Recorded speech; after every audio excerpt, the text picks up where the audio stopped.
thank you very much, Dr. Shiva, GWFM and Elucid for inviting me here to speak today. I am honoured to be here and share a little bit about AI strategy and the future of our workforce. And I'd like to thank everyone that's made some time to join us here today. AI is an enormous topic and we're just going to scratch the surface of it, but you've made the time to pay attention to those of us who are going to speak and actually help design and rewrite our organisation's playbook, because what we have right now is not what it's going to be tomorrow or into the future, so paying some attention to that is absolutely critical. Actually, before I move on, Rajesh, I'm going to take a lesson from your keynote. I wasn't going to say anything personal about myself, and then I went, oh, I should, just to build up some trust. And this photo, and I don't like photos at all, but in this photo, what you can't see is the crocodile I'm holding in one hand and my 9-month-old baby that I'm holding in the other. So that smile is actually, oh my God, I am juggling a lot right now. But I've got 3 kids, they're wonderful, a lovely husband that supports me in the crazy orchestration, I'd call it, of AI in this day and age. I've been in IT, so I'm a tech person. For those of my fellow crew, and for those that aren't, please bear with my tech talk. I've tried to eliminate it, but it's deep after 25 years. 25 years and a lot of AI in that time frame. So that surprises people because I think AI is the launch of ChatGPT in October of 2022. AI has been around a lot longer than that. If we look at Alan Turing, that was really the birth of artificial intelligence, and clearly that's evolved. I personally have worked at Toyota Motor Corporation and worked with Australian government about looking at autonomous vehicles and the impacts on our infrastructure and what that means for autonomous driving and keeping the Australian population safe. And there was a huge amount of responsible AI ethics and practices that needed to be considered in that study. And as you know, that hasn't happened yet, and the study was conducted over 10 years ago. I've also worked in the financial services sector, looking at fraud detection, monitoring, and regulatory issues. And the purpose of that was really to keep our money safe and the organisation's money safe. And most recently, as Sarah mentioned, I'm working at RMIT University and really looking at what artificial intelligence is doing for our future workforce across all industries. RMIT is a dual sector university, which means they look at vocational education in the trades, but also the higher education sector. So we are looking at, and Sarah mentioned the word archetypes. I would say my role in AI is an orchestrator, so understanding the full collective, and that's what we're going to be talking about today, because AI is a whole of organisation game. I know you just sat down after a lovely break, but I am going to ask you to stand up again because we're going to play a game. And the game is something that I made up. It's pretty basic. But it's really to level set on what are the AI tools and what have you been using within your organisations or even in your personal life. So let's start with level 1. These are the ones we're really familiar with, and I'm sure most people in this room have used these today. So we look at biometrics. You open your iPhone with your Face ID. Okay, that's a form of artificial intelligence. It's been around for about 4 years now. The biometrics has been used within airports, etc., for a really long time. Social media algorithms and your personalised feeds, whether it's on socials or on your Netflix subscription or otherwise, again, there's something that's been around. Spell check and spam filters. People say that's not AI, but it actually is. It was one of the first, and this one makes me laugh because it's evolved significantly. And the story that I want to share is probably in the last 10 years since we've had iPhones, when someone would send me a text message and it would say, "Dear Yotta." Yotta wasn't a really recognised word, so they would autocorrect it to Toots. Now, I would often get these really odd, at the start, messages, "Dear Toots," and I'm like, what is this? And then I find it quite funny because I'm not sensitive about my name. But the person on the other end sending that would be mortified and deeply embarrassed. So spam, filter, spell check, autocorrect, another form of artificial intelligence. And lastly, commuting to work. Google Maps, Waze, whatever your preference is, an ability to get to from A to B. So the game part of this is remain standing if you've used all 4 of these types of artificial intelligence. Nice. I've played this game a few times and you're the first group to not have anyone sit down. So we're going to level up, okay? We're going to level up from these specialised, this is what I need you to do and this is what I'm going to get for you. And I call them narrow AI. Level 2 is obviously generative AI. So this list that you can see here, I've called the categories out. There's 10 categories and sitting underneath those are the generative AI tools that were the most popular in 2024. So this is how I came up with this list. And as you can see, these are the ones that we're starting to become much more familiar with in our workplaces. When we talk about Copilot or deep research or replacing our drafts, idea generation, the use cases are multiple, managing our task lists, etc. We consider these. All right, let's start easy. If you've used more than 3 of the tools, remain standing. No, thanks, Tree. Thanks for your honesty. More than 5? And has anyone used all of these? Yeah, it's a lot, isn't it? So when we talk about the big topics, and in the context of how have we used them personally, but also how have we used them professionally. And I'm curious, and it's not for this game because we want to move on, but I'm really curious about how many of these have been implemented in your workplaces safely, securely, and with associated responsible practices to sit alongside these. So thanks for playing. I haven't read my notes, so I've got to put my glasses back on and see where we're at. Okay, context. A little bit about why we're here. So there's some pretty big numbers here, and in a past life I didn't want to be technical, I wanted to be in PR, but it's ironic, RMIT didn't let me into the course because I wasn't in the top 30 students that applied, but big numbers are really relevant. So in Australia, and this is in the context of Australia, except for that middle fact, we are looking at $100 billion generated from artificial intelligence year on year until 2028. And then the predictions of that number going up is astronomical from there. So when we talk about exponential growth, I think Dr. Shiva mentioned that earlier, this is the numbers that we're dealing with. So we need to ask ourselves, what proportion of that is going to impact our workplaces and what is the value we are going to derive? And they're big fundamental questions because that is a lot of money when you think on a per annum basis. Then we look at workforce, which is the context of today's, all of us being here today. 11 million new AI roles or data roles over the next 2 years. Disproportionately replacing 9 million roles. Has anyone seen that stat before or something similar? There's lots of figures about what this is. And so when you're looking at your operating models, your role types, the definition of what this is, keep this number in mind because that is big and there's not anyone sitting in this room that doesn't impact. And finally, the 544 new AI businesses. This one's multiple. This one, I've got this stat up there for 2 reasons. As organisations, we need to do our due diligence about what vendors we're engaging with. So when Rajesh was talking about trust, we need to know who we're trusting. Not quite half of those have gone out of business or have been taken over by another business. This is 2024 stats. So it's like, how much effort are you putting into onboarding these vendors? And then how relevant are they going to be in the next 6 months? The other one that I like about this, and the 2 teenagers at the back, I think they're teenagers, can attest to this.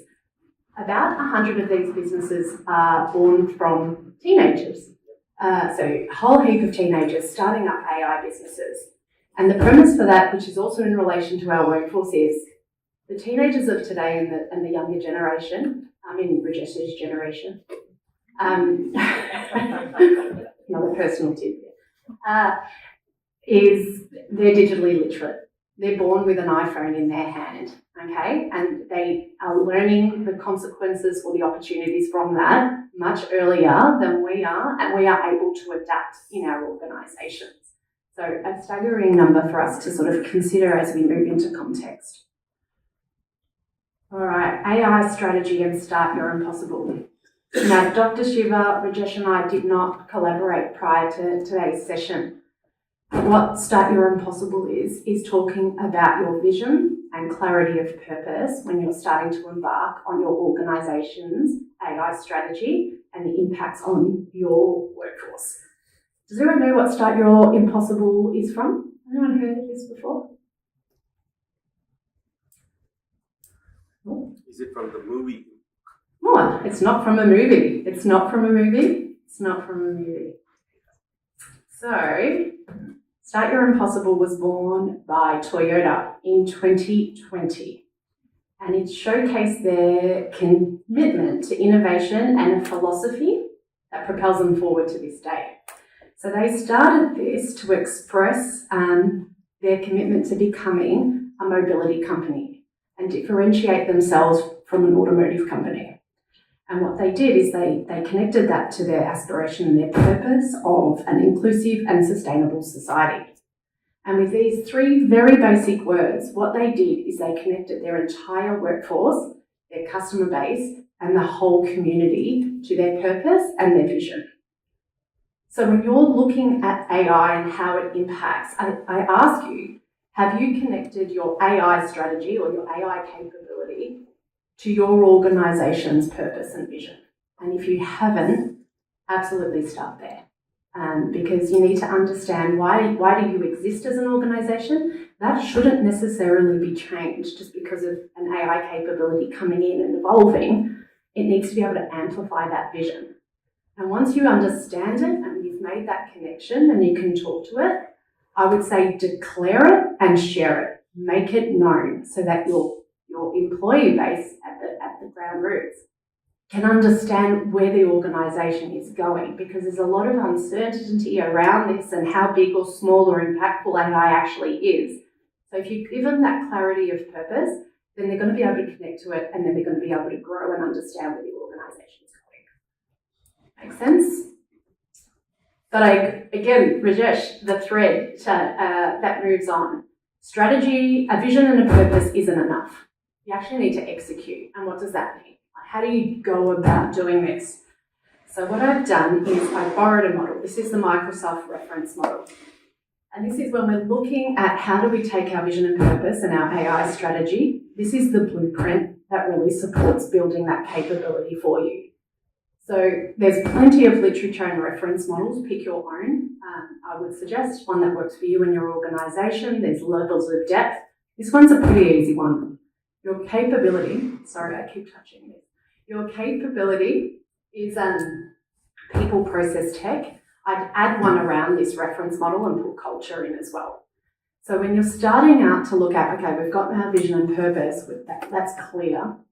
What do I do next? Where do I start in the threads? So you can start anywhere depending on your organisation's maturity.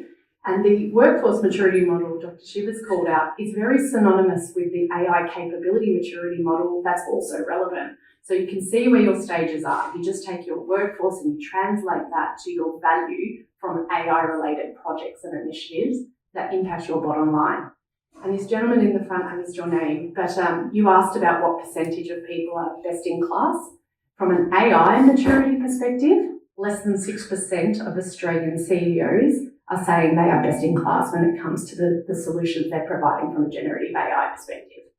Most are sitting at around a maturity 2 or 3, which means they're playing and piloting and experimenting with artificial intelligence solutions, or they're starting to get a product that they've adopted and they're starting to build scale with, but they're nowhere near that ROI and the value that they're generating. But back to this.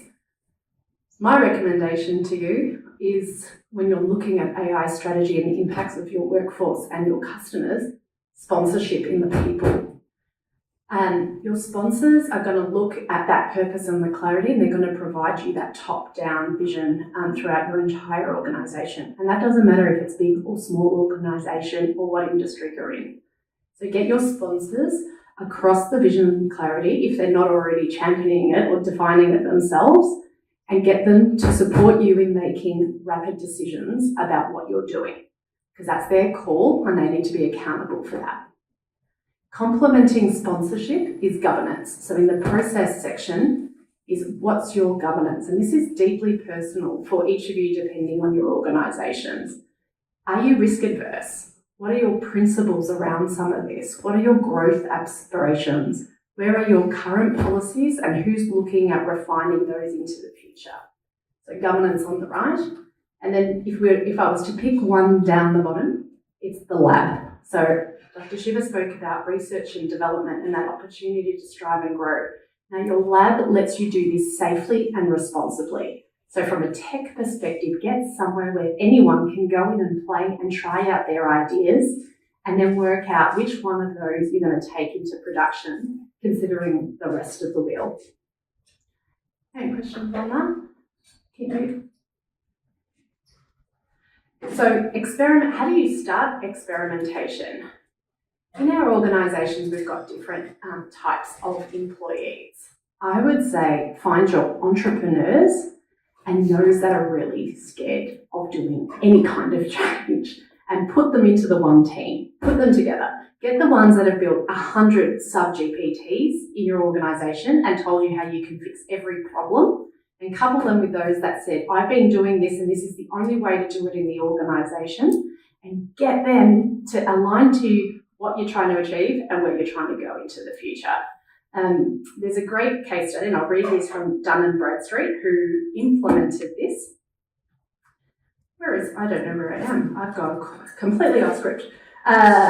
So their business and research intelligence services, they built a generative AI assistant tool, which is for email generation using Google Gemini, for those of you who are interested in the tech. This helped their sellers tailor and personalise communications to new prospects and to their existing customer base. So this very simple prompt created a great deal of value for them, and all they did is find me all the companies in this area with a high ESG rating. Gemini went and did its thing, and they created an enormous amount to their bottom line. Innovation experimentation doesn't need to be complicated if you've got the right people thinking about the right things to deliver value. And I love this example because their business intelligence services became the number one area of their business, and they're attributing it to this really simple email generation tool that went out to their customers in a safe and responsible way. All right, so we've talked about cross-collaboration teams. We've talked about piloting. Who's piloting AI in their organisations or in their business area? Everyone, yeah. Anyone moved into adoption and scale as a maturity? Great. Which org? Any? Amazing. Don't have a health services related analogy, but well done. You're actually ahead of the game. But this is the tipping point now, and I'm feeling it and hearing it a lot more. Back in 2023, everyone was just trying to figure it out. Large industries like Microsoft were like a day ahead of us in terms of what we were demanding and what we were looking for and what we were considering. Now, though, we've got large organisations who've ridden that wave of uncertainty and actually are starting to really inject where we are. So if you're not there yet, this is the time to start influencing your organisations. And the influence piece is around the value and envisioning and realising the success of these experiments and these pilot and production solutions. So what is value, or where do you get it? This is it's a side. Is anyone from financial services in the room? No? So, value. AI, these are the top 5 considerations for CIOs at this point in time. AI strategy is number 4. It probably incorporates a lot of those other factors. But unfortunately, our CFOs in the business are saying only 80% of them are realising any kind of value from generative AI investment. And when you think about your CFOs, they generally have a bit of sway onto how big or small your budgets are. But that sort of statistic and this tussle between CFO, CIO, or tech and finance is impacting us and putting a bit of a pressure on us as IT folks, because we can't get ahead and we can't ride this wave and we can't do the Bupa model and be realising our value unless we've got sufficient budget. So the interesting thing is, you said shake hands with people, Dr. Shiva. I've got make friends with your finance team or your CFO.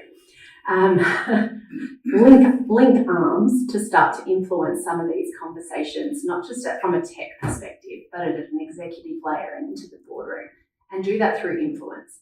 Now, this isn't just my saying, but I felt very validated when Harvard Business Review came out and said that finance is the area of the business that is generating the most value from AI. And I'll quote what they've said. And they said, by finance, people with their ability to ascertain value, ensure accountability, and provide an objective perspective, they play an indispensable role in making AI investments truly pay off. So by involving your finance teams early and often, you can transform your AI from an exciting possibility into a really reliable growth engine. It also says finance adds a critical dimension. They're like, what's most worth doing? And answering that as a question. AI doesn't do everything, but there are some employees and some of our workforce who think they can. There's fear associated with that, but actually take that critical mindset of your finance team and the natural inherent skills of them and transform that. And then you should get value. And someone was speaking about return on investment, actually defining what those ROI measures are, whether it is your cash flow or your expense management or optimising your cost. But then the segue is actually looking at your workforce. So what is the ROI of looking at your workforce and upskilling them? So we talk about AI adoption, and we've had several conversations around the room this morning already around an AI mindset.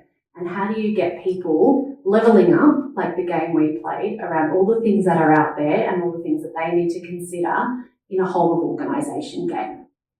So while I'm chatting away, I'll give you some things to think about regarding your ability to have high-value AI adoption. And have you looked at all of these, and are you ticking them away and in that best-of-class category?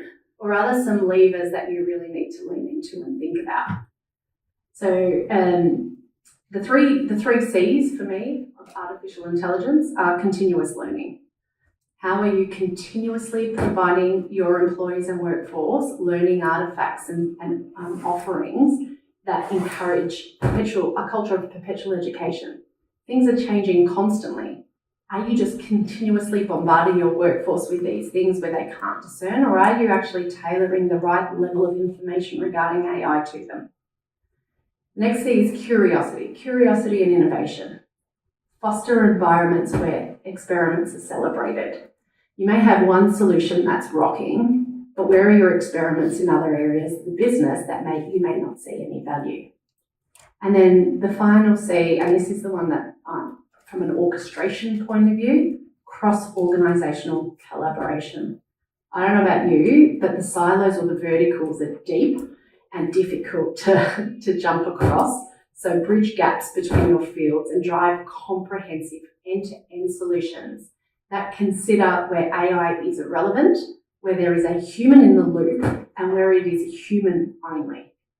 So they're the different scenarios that you need to think about. So consider your reference model and what's happening in that space. So a couple of examples that I wanted to leave you with and anecdotes. AI is not about replacement unless you want it to be. It's about augmentation and amplification, and investing in your education and training ensures that your workforce is prepared for that future, which is right now. One great example from an employee uplift perspective and solution that was provided was around resumes, reviewing resumes. I'm sure Sri from The team gets this a lot, and I'm hoping you've got a solution for this. If not, you can piggyback on some of the ideas from Unilever. Unilever is a global consumer giant, and it faced the challenge of sifting through resumes as a manual task. They adopted an AI-powered automation tool that uses interactive games to assess their candidates' aptitude, and they built an algorithm that analyses the video interviews associated with them, and it was based on language processing and body language. So it wasn't just about the words they were using. They looked at what, from a biometrics point of view, what is that body language that was being conveyed. So they saved 70,000 hours of manual recruitment labour in that year. So anyone in the room can translate 70,000 hours into headcount? I didn't do it, but if you can do the math, that would be great. So who in this room is allowing their employees to safely experiment with AI? 2, 3? Yeah. Is it being embraced by your organisations? Are people leaning in, or is there a way to go? Is it just the sort of early adopters at this point? I think there's a fair bit of confusion around the plethora of solutions which are available. What actually work and at what price point do they work? So there are so many tools out there, and especially around documentation creation, note taking, capturing meetings of the minute, follow-up actions. There are so many tools out there. All of them add up to be a decent amount of cost. And I think the entire process of procuring the right application for the right use case, I think that's what is not very structured, at least in our organization. We're just playing around and experimenting, but we got to get better at quickly locking down what we need and then starting to benefit from it. Absolutely. There's ingrained practices within our procurement teams. They don't want to change. They don't want this to be a living and breathing thing. We go with this vendor today and this one tomorrow. And this. So what could we do to experiment in that space? Sure. Ours is probably more around customer intent. So we're actually leveraging what we know of customers to match solution need and building solutions around that, both in-house and vendor support. In addition to that, there's the traditional, Copilot, all of those things on people's desktop that is starting to be a little bit more, which is always a lot of fun. You've got to send it to us email or something. Decide to let Copilot have a look at it for you. But yeah, I would say I'm not going to give away the actual numbers, but the investment is large. And the focus is on meeting demand. Now, that's pretty public knowledge for us that we, as a business, for all the health insurers, have the highest management expense ratio. That's a public number. So AI is seen as a way we can actually address that at some point. Thanks for sharing. Thank you both for sharing. So you can see like two different angles depending on where you're sitting, and I'm sure you will have some more. So, and just touching on customer demand is probably my last little segue, because if you get your workforce humming and they're starting to leverage AI in the right way, the most responsible, then you can start to focus on the value add. And the value add is generally meeting your customer needs. Now, is anyone in here a pet owner?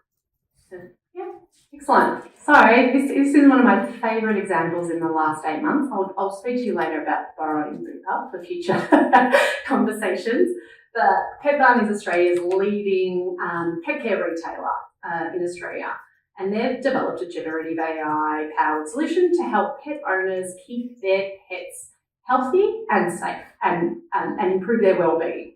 So they've got Pet AI, original. Original naming, sorry, no, it's a great name. It says what it is.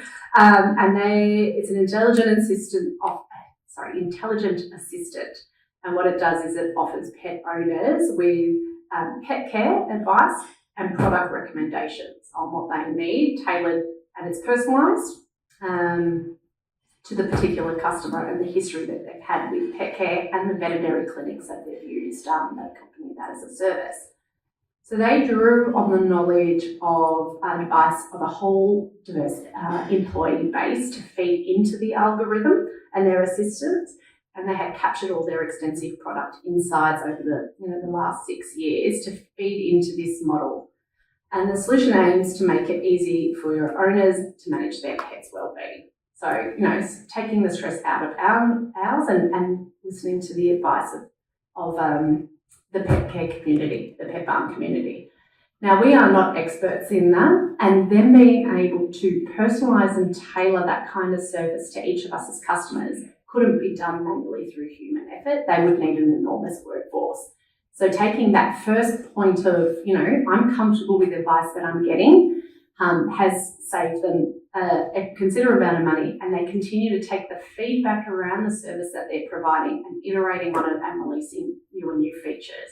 So it's a significant leap forward for how, not just Pet Farm, but how we can really consider the customer experience strategy and provide a truly unique experience for our customers leveraging artificial intelligence. So when we're thinking about this one, it really connects clarity of vision and purpose. They want to make it easier for pet owners to take care of their pets so their pets are happy and safe at home.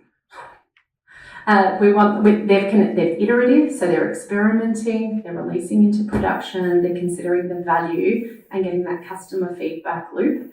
And they're also building up their employee workforce in the back end to be much more knowledgeable and prepared for what those next level of expertise require from a human that the generative AI solution can't provide them. So with that, that's basically the end of what I had to say. So I welcome questions, and finally I thank you for listening, and I hope you took something out of it. I just used ChatGPT. Tell me the answer for the 70,000 Oh, hours. thanks. Amazing. So it is like 33 to 34 full-time headcount for the year. So that's 34 people, 40 hours of work every week. That's extraordinary. Yeah, thank you for doing that. So that's the value add kind of. So quick. 5 million wages of about $50 an hour a year. That's a lot of money. 3.5 million in savings. It's not bad. Not bad. Question about AI strategy.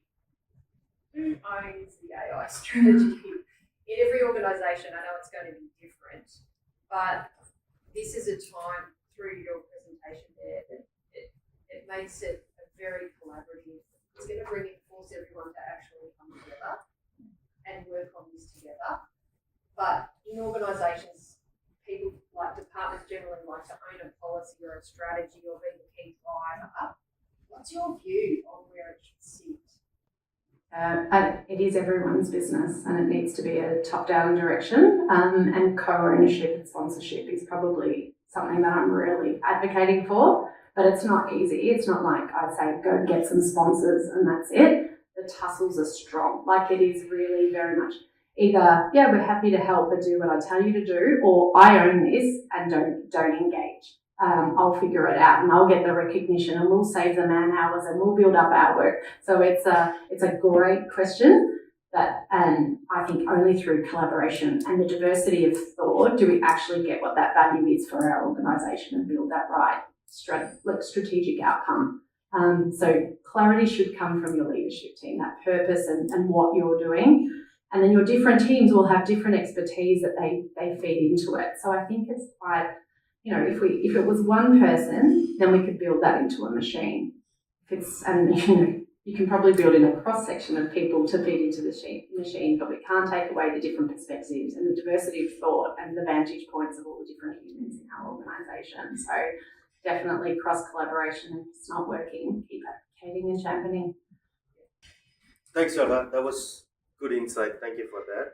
My question is, in your view, what are the guardrails, or one of the top guardrails that we should be using, especially in managing the balance between innovation speed and the ethical use of AI? Because a lot of the conversation that I see is like, how quickly you get things to the market, but there is, especially in the AI world, where it's a gray line, right, where you can't cross. So how do you define, what is the guardrail that we need to use to balance this out? Yeah. Such a good question. I think there was an ethical AI conference in Paris earlier this year that asked just that of the 100 different countries that were participating in this study. So we haven't, in Australia, we haven't landed on any mandatory guidelines, but there is a department paper I'm happy to share with people. I'll try to think of the government department's name, but I'll share it so that you have it, that actually articulates from an Australian point of view, what does that mean? But some say human in the loop, but when you look at reducing manual hours in someone's day for really redundant tasks or manual intensive tasks, why would you have a human in the loop? Like, what value does that offer? So it kind of doesn't fit as a principle or a guardrail for everything. Security, privacy and regulatory would be like the non-negotiables at this point in time. Understand the legal constraints. We have a campus in Vietnam, so when we launched some of our tools, we couldn't launch it in Vietnam because of some of the regulatory compliance risks there. So we had to really adjust and tweak and meet those needs, update our terms and conditions, and build that back into our policy to enable this as a new point of view. Also, from a university perspective, academic integrity. When you're using ChatGPT, Claude or other, how do you reference that? Are you cheating if you're leveraging that as a service? Sri got that answer for me. I didn't look it up. I should have. Remember to use AI where it helps. It's another guardrail that I'd recommend. But yeah, legal, privacy, security are probably the big ones. And then your entrepreneurs will figure out all the ideation, innovation stuff. Thank you. As you are championing one of this AI strategy for RMIT University, can you share some tips and tricks in terms of how do you bring this strategy to life? Through hard work and rolling. No. How do we? So start small. So we use our employees as our testing ground, because when it starts to impact 100,000 students, it's a bit of a bigger deal. So when we're launching products, we're absolutely looking. We've got a lab. We test it out. We productionize it with our employees and get their feedback firsthand. And we ask them to opt in. So it's named, because most of our solutions are anonymous. We're not looking at who's prompting and who's leveraging the service in the back end when it gets to student-facing or community-facing services. So that's one. We partnered with Microsoft and Azure so that we could provide training to staff and students so that they could build, they could vibe code, which is the kind of thing with safely. And then we've got an innovation lab that says, okay, we've tested this out. These are the results that we've realised as part of our experimentation. Would you consider them into production and launch for students? And we had a great persona in one of our Gen AI tools about role-based interaction. So we have students in counselling, and this is probably relevant for all of you. They're learning how to be counsellors or psychologists or a related discipline, and a lot of their assessments is face-to-face. So they sit in front of the interviewer and they have to then respond as if it's a client-counsellor relationship. They couldn't practice that as a technique and have a depth of types of scenarios where someone would be able to instantly respond to. So they'd use their friends, they'd use their parents, they'd use their siblings to practice this technique, and they'd say, can you behave as someone with depression, or could you behave as someone who's just came out of radiation therapy, etc. We built all that knowledge base into the back end so that they could safely practice these techniques with the bot, so that they became much more competent and practiced when they were actually then going to go into an assessment-based scenario, and their ability to graduate would be dependent on it. So it's a role-based solutions are a really great way that you could have difficult customers for your conversations with your leadership team. doesn't have to be counselling to a client. You can say, well, how do you teach your workforce how to have those difficult conversations? And there's lots of translatable scenarios for that particular example. There's a few others, but I'm happy to answer questions afterwards if you want to know more. Can I just quickly tap into that response you just mentioned? When you do these kind of trials or POCs, what are the indicators or metrics that you use to measure the effectiveness of the AI tool that you're using? Because when we were looking into some of the aspects, we were struggling to define that. Because if it's an application, it's relatively easier. But because it's an AI, we were kind of like, okay, so which way? So is there any guidelines? Like how do you come up with the indicators or metrics? Yeah, good question. So where you need to decide what temperature you want to have it at and where you want the conversation to end, and then go into a specialised service, the human side of the service.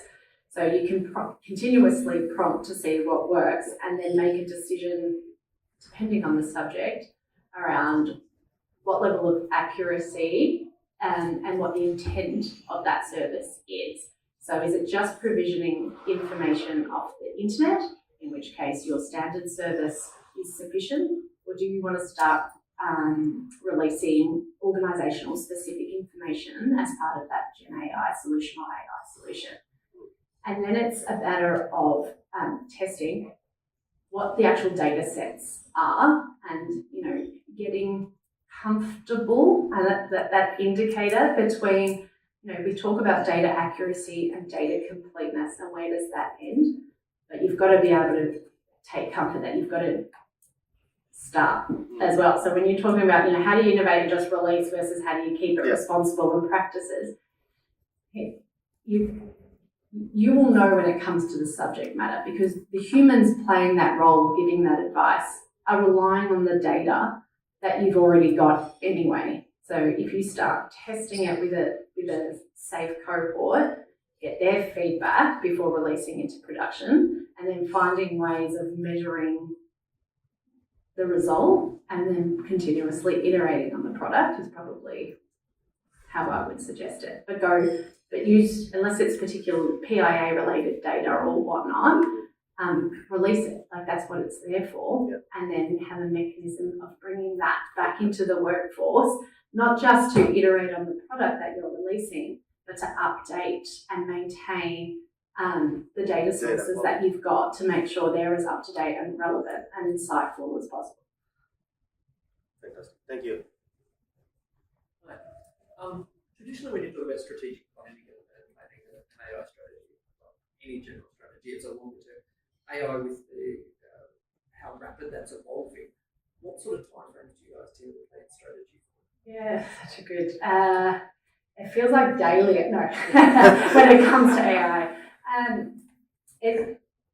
I've said to the teams that I work with, give you permission to set your own timeframes for this and what makes sense, because I don't know that you can. And we're lucky at the uni, we've got researchers at the forefront of some of the more progressive scenarios when it comes to artificial intelligence. So we can draw on their expertise about how quickly or not we need to move on a particular item.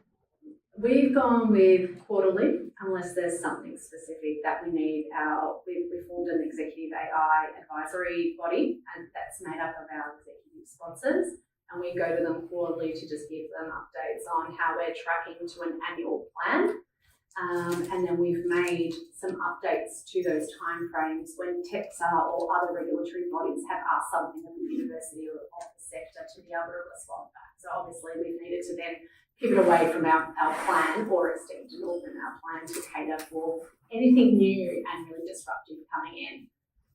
But I just look at, put the machine intelligence where you need the machine intelligence to go. Like, it's a bit of a practical strategy, but it doesn't need to cover all areas of your business, but do some assessments, use your architects, use your business leads, use your service teams to really inform where could we use, where's the most waste, where's those data points that are telling us this is the bit Like it's our time spent on looking at talent acquisition processes, and then go and put the intelligence there and build up a sizable backlog of opportunities that you release, whatever your tech team and your other enabling teams are able to commit to.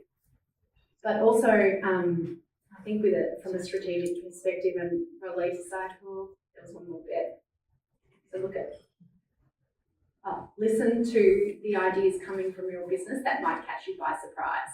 So lots of interviews and communication about your strategy. One thing we learned last year, in the safety of this room, is we weren't communicating what we were doing enough as a body. So we said this year it's got to be all about communication and marketing of our strategy, which then had this explosion of responses about additional use cases, which made us rethink about our future roadmap and where we actually had said this is where the value is. There's some additional things that are coming out because people know we're doing something about it. They go, okay, we're going to replace this and iterate.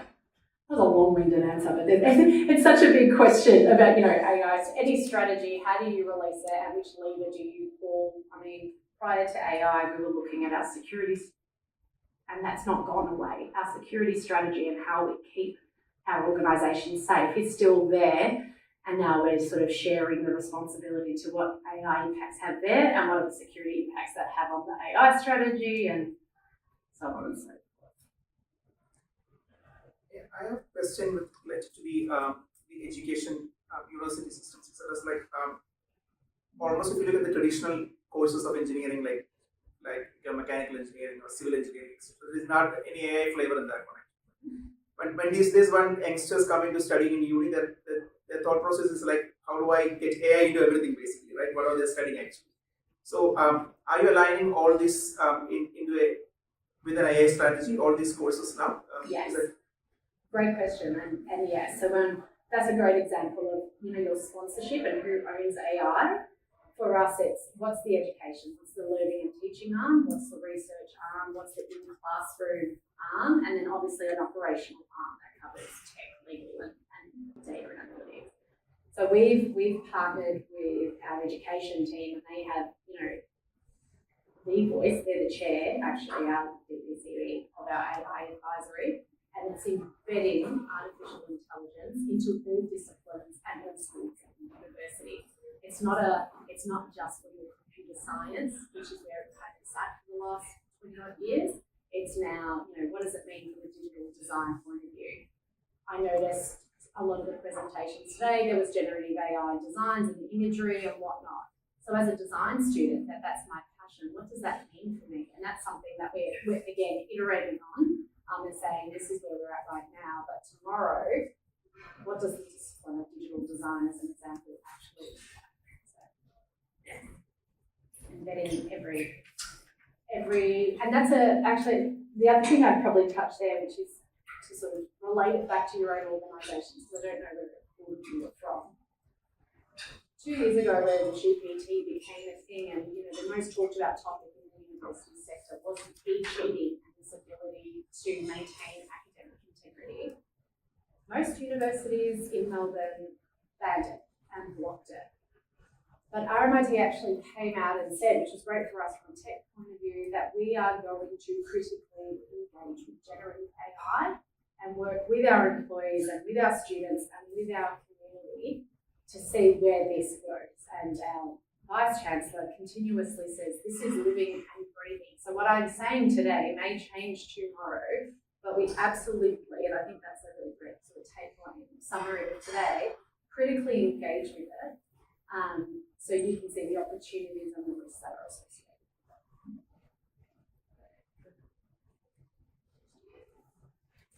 Thanks, Sarah. Thank you.